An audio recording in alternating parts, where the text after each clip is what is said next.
Yun, what's up mga ka-MUG? Mga taga Magmalasakit.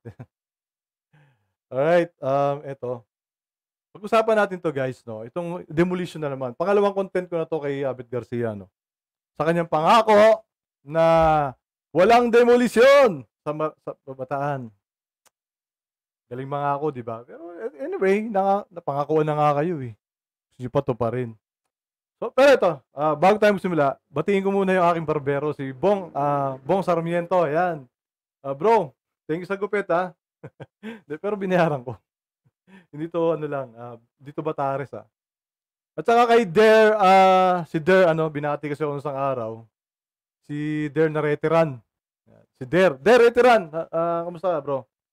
And siyempre si Consial Gabiola, Danilo Irog at si Archie, taga-Sisiman din.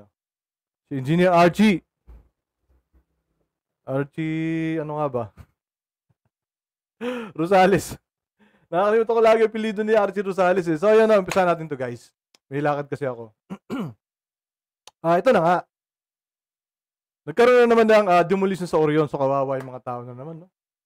Alam nyo naman, siyempre, wala naman kayo magagawa kasi parang bayad din yata kayo. Balita ko lang naman.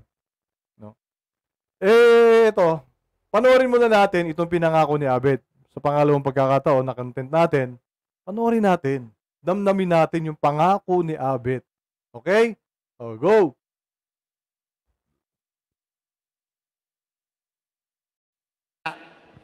Yung ating mga kasama sa Sitio Burol ay nakapirmahan na po ng kontrata sa AFAB. At sila po ay kinilala na isang lehitimong mga residente ng AFAB pagkatapos ng... Pero malinaw dyan, sabi niya, nagpirmahan ng kontrata. Pero walang sinabi dyan na binigyan na sila ng kanilang mga titulo. Ibig sabihin, hindi pa rin yan permanente.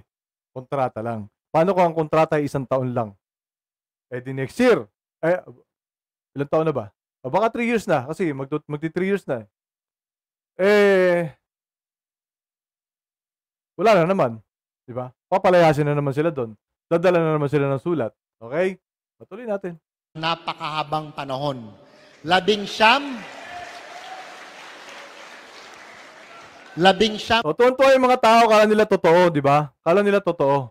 Kasi nga yung Pizarro yung Nara na after ng election, na demolish na Di ba? Tuwan-tuwa sila, kala nila totoo. Binobola lang sila.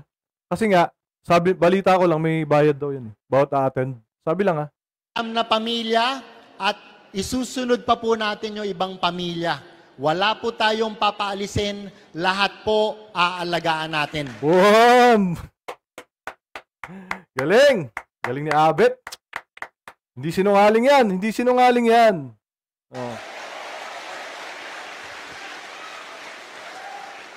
Yung mga kababayan natin sa Cadena de Amor, wag po kayong mag-alala.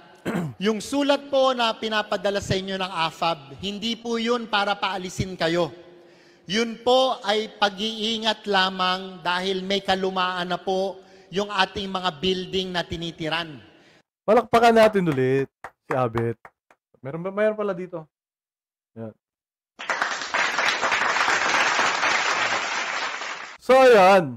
Okay. Yung dorm po na yan, no? Yung mga ginawang dorm dyan. Panahon po ni Marcos yan. Ni FEM. Marcos Sr. ha? Ngayon, yung mga building sa zone, kasabay po yan na ginawa. Okay? Kaya po may mga building doon para po yan sa mga manggagawa na magtatrabaho nga sa pinagawang EPSA. Okay? Na ngayon, ginawa nilang FAB. Kasi mas magaling sila kay Marcos yung mga Garcia Kaya ginawa nilang FAB yan Hindi sila nangagalingan sa Marcos. Kaya ginawa nilang FAB yan. Kasi EPSA dati yan So ngayon, ganito yan. Yung building na yan, tsaka yung building na yan, ng mga sa dorm na yan, parehas lang po yan. Bakit yung mga building ngayon, diyan sa EPSA, hindi nila pinapagiba at hindi nila sinusulatan yung mga factory na delikado na yung building nila? Common sense.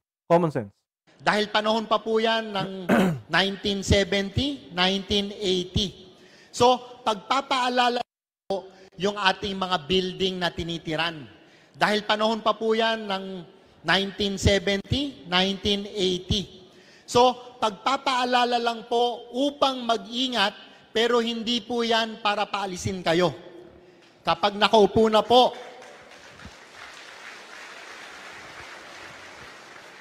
hindi po kayo papaalisin, wag po kayong maniwala sa mga nanlilinlang at naninira. Gusto lang po namin na palagi tayong maingat para kung may mangyari ay ligtas po tayo.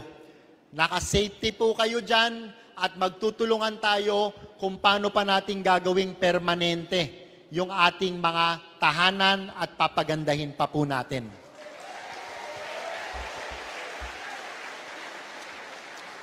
Sa ating mga kababayan at kalalawigan sa sitio, Baclaran. Okay, papagandahin daw, pero yung Pizarro, na-demolish na. At susunod na si Siman. Next year daw. Di umano? Ha? Lain. Saksi po kayo, binaba na yung mga gamit, yung mga materyales. At sandali na lang po, dadaloy na po ang malinis na tubig sa ating mga tahanan.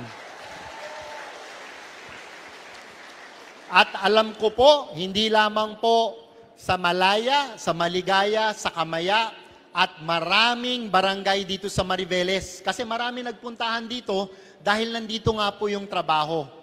Kaya kapag nasa Malacanang na po ang minamahal nating BBM, tiyak po, malaking pondo para sa magagandang pabahay, para po maayos, magkalupa ang walang lupa, magkabahay ang walang bahay, para po sa ating lahat.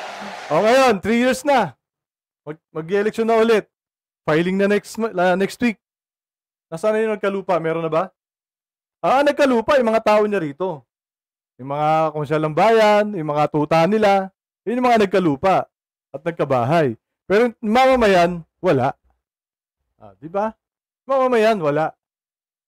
O ngayon, totoo ba na walang demolisyon? Totoo ba na magkakalupa? Totoo ba na magkakabahay? O, panoorin naman natin to ngayon. Okay?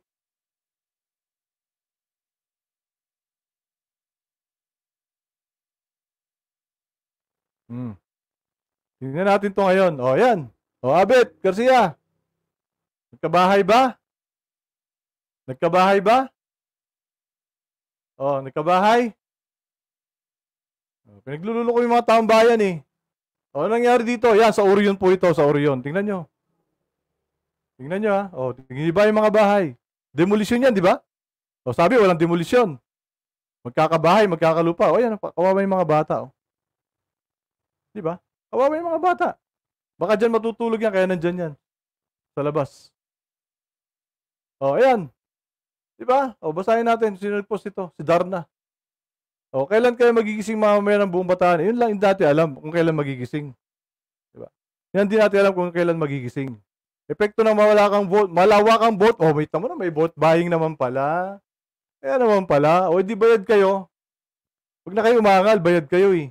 Kung totoo to O, hindi ko sinasabi si Abet Garcia yan, pero may vote buying. Lalawigan ng Bataan. Buong Bataan, papaano kinabukasan ng ating mga anak at susunod na henerasyon? Bilang mga individual at bilang isang lipunan, may responsibilidad tayong siguruhin na ang mga darating na henerasyon ay magkakaroon ng magandang kinabukasan.